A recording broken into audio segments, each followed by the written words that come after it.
वैज्ञानिकों को बदनाम करने का कोई मौका नहीं छोड़ते। फार्मेसी की दुनिया में हमारा देश एक ताकत बन के उभर रहा है। दुनिया की फार्मेसी का हब बन रहा है। हमारे नौजवान नए नए इनोवेशन कर रहे हैं, उसको बदनाम करने के रास्ते खोज रहे हैं ये लोग।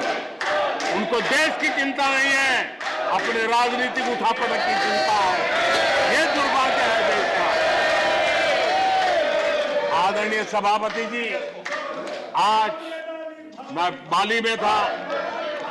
G20 देश के समूह डिजिटल इंडिया इसको समझने के लिए लालायित रहते थे। सक्सेस को पूरी दुनिया ने प्रभावित किया है। डिजिटल लेन देन में आज हिंदुस्तान दुनिया का लीडर बना हुआ है। आदरणीय सभापति जी, हमें खुशी है आज 100 करोड़ से ज्यादा मोबाइल फोन मेरे देशवासियों के हाथ में है। आदरणीय सभापति जी, एक समय था हम मोबाइल इंपोर्ट करते थे। आज गर्व है मेरा देश मोबाइल एक्सपोर्ट कर रहा है। 5G हो, AI हो, IoT हो,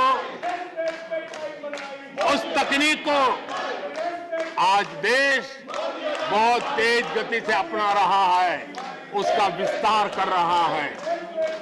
ड्रोन, इसका इस्तेमाल सामान्य जीवन में हो, सामान्य नागरिक की भलाई हो। हमने पॉलिसी में वो बदलाव किया और दवाइयां दूर सुदूर इलाकों में ड्रोन से पहुंचाने का काम आज मेरे देश में हो रहा है। साइंस और टेक्नोलॉजी के महत्व को आज खेत में मेरा किसान ड्रोन की ट्रेनिंग लेकर के खेती में ड्रोन का क्या उपयोग हो, आज मेरे गांव में दिखाई दे रहा है। जियो स्पेशल सेक्टर में हमने दरवाजे खोल दिए। ड्रोन के लिए एक पूरा नया विकास का विस्तार करने का अवसर हमने कर दिया। आज देश में यूएन जैसे लोग चर्चा करते हैं कि दुनिया में लोगों के पास अपने पास जमीन के घर के मालिकाना हक नहीं है। यूएन की चिंता है दुनिया। भारत ने ड्रोन की मदद से, स्वामित्व योजना से गांव में, घरों में उसका नक्शा और मालिकी हक देने का काम किया है। उसको कोर्ट कचहरी के चक्करों से और कभी घर बंद हो, कोई आकर के कब्जा कर न ले, सुरक्षा का एहसास दिया है। हमने टेक्नोलॉजी का भरपूर प्रयास कॉमन मैन के लिए करने की इस दिशा में सफलता पाई है।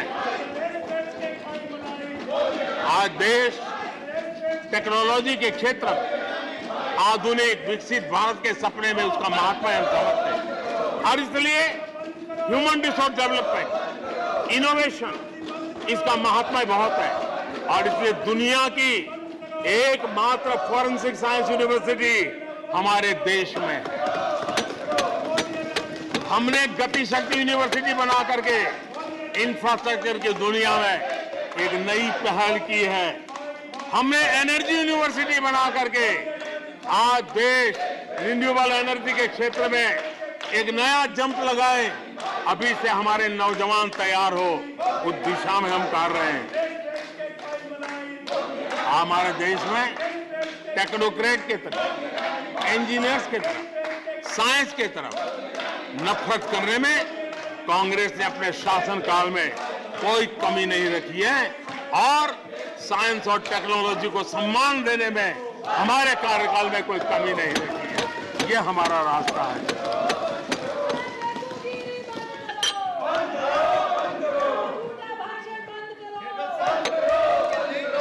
आदरणीय सभापति जी, यहाँ रोजगार की भी चर्चा हुई। मैं हैरान हूं कि जो अपने आप को सबसे लंबे समय तक सार्वजनिक जीवन का दावा करते हैं, इनको ये मालूम नहीं है कि नौकरी और रोजगार में फर्क होता है। जिनको नौकरी और रोजगार का फर्क समझ नहीं है, वो हमें उपदेश दे रहे हैं। आदरणीय सभापति जी, नए नए नैरेटिव गढ़ने के लिए आधी अधूरी चीजों को पकड़ करके झूठ फैलाने के प्रयास हो रहे हैं। भाषण नहीं चलेगा। बीते 9 वर्ष में भाषण नहीं। अर्थव्यवस्थाओं का जो विस्तार हुआ है,